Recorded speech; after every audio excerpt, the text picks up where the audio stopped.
What's going on, y'all? Welcome back to another video. I want to talk about two things that the narcissists fear after going no contact. But first of all, I want to say this is pretty much national, hoovering Narc Valentine's Day weekend. This is the Narc Valentine's Day weekend edition. So be careful. Be careful.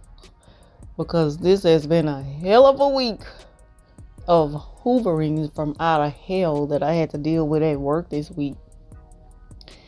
But anyway, it's over now and I'm about to enjoy my 4-day weekend. So, I want to talk about these two things that narcissists fear after going no contact. And these two things has a lot to do with your character. Your character holds a lot of weight. Remember when I said that silence, your silence speaks volumes. It holds a lot of weight. It's very powerful against the narcissist. And you want to know why? Because your silence can be used as a double-edged sword. And I probably did speak on this before, but for those of you who are new to my channel, I just want to say that your silence is something that the narcissist is always worried about. Because they know that they've told you things that only you have the key to exposing. There's so many things that narcissists have told me in the past, and there's very little of anything that I have shared with them.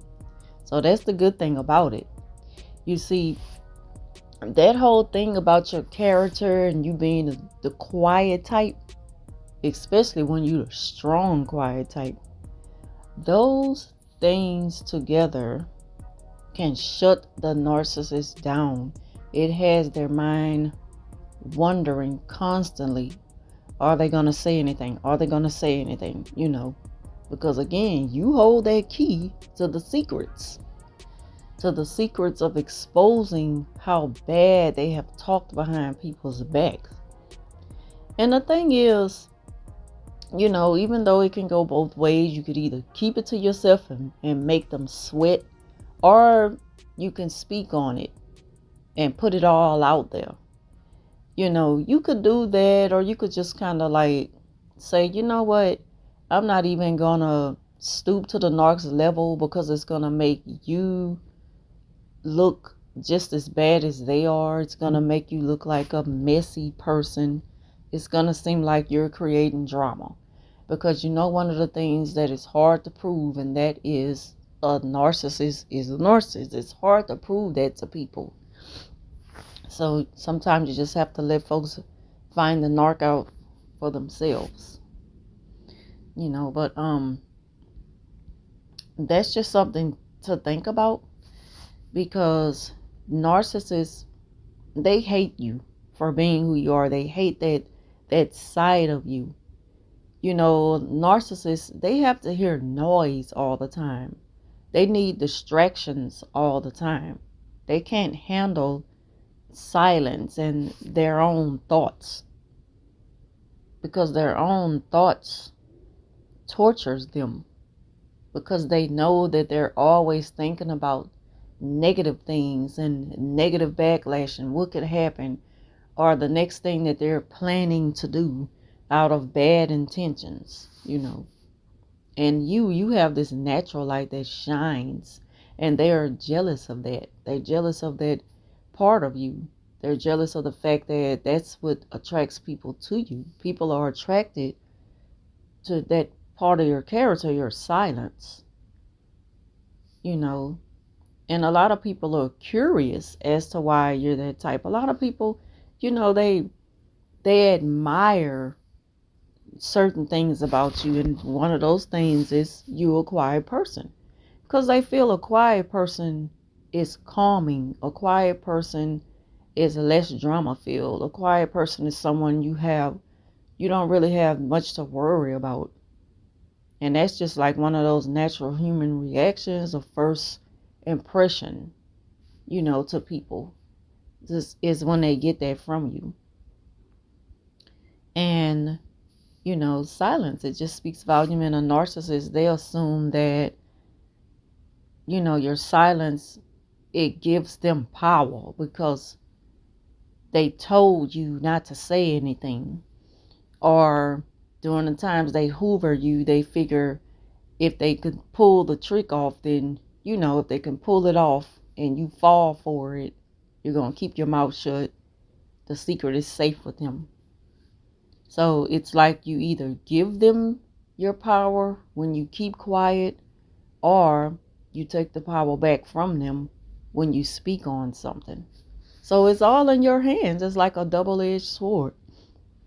And another thing I noticed that narcissists do is when they get a little bit too close to the flame, and that's because you can let the cat out the bag. It's when they say things like, don't say nothing. They tell you about something someone said about you during the triangulation. And you're the type of person, they're not expecting this from you, remember, because you're quiet. But at the same time, you're kind of fed up because you're tired of all this drama that they create. So you want to dead the noise. You just want peace. And, especially if you have to work with people like that. So you're like, okay, I'm done with this. I'm about to go ask them about it. And the narc is breaking their neck to jump in front of you and stop you from asking about something that someone said about you. And a lot of times, because the narcissist, they want you to think, you know what, I just wish I wouldn't have said nothing. I feel bad now. They start to play with your mind at that point, because they think if they can pull this off with someone like you, you're going to fall for, oh, you know what, just let it go so things could be peaceful. Just let it go. It's not worth it. And at the same time, they still create more and more drama. They just put that aside for a minute to let it, simmer down. But it's going to pick back up again, because they're going to bring it back up again. And the cycle just continues with the narcissist, using those type of, tactics to control you and to just keep up this whole charade of this person is saying this and this. The narcissists, they love to get in people's ears with lies and spread a whole lot of rumors and just a whole lot of mess. They're full of mess, very messy people. And that's all a part of the triangulation. So, that silence could either give them power or it can destroy them. And you have the key to all that. You can do it. You can do it if you really want to, as long as you can approach the situation safely and make sure that it end up peaceful on your end. That's the only way that I'll advise anyone to, to deal with the situation in that way, to where you feel comfortable enough to, and confident enough to confront someone. That's the only way that I will do it, if I know that things will work out in my favor. And it probably will. I mean, it will. Like I say, as long as you stand in your truth, you don't have that to worry about. Like, it doesn't matter what the narcissist feel, as long as you speak your mind and be truthful about it. So that's just something that I wanted to speak on. And it also just goes to show how powerful no contact is. And when you take that power back from the narcissist, they assume that you would never use something like that against them and expose them. They're afraid of your powers. They're afraid of your abilities to get away from them and to stay away. And a lot of times, that's just how it ended up being with the narc after no contact. They forget about all the things they told you. They normally forget about that part. That's why, one of the reasons why they always trying to come back with the hoovering. So that's pretty much all I want to talk about in this video. Thank y'all for watching, and I'll talk to you soon.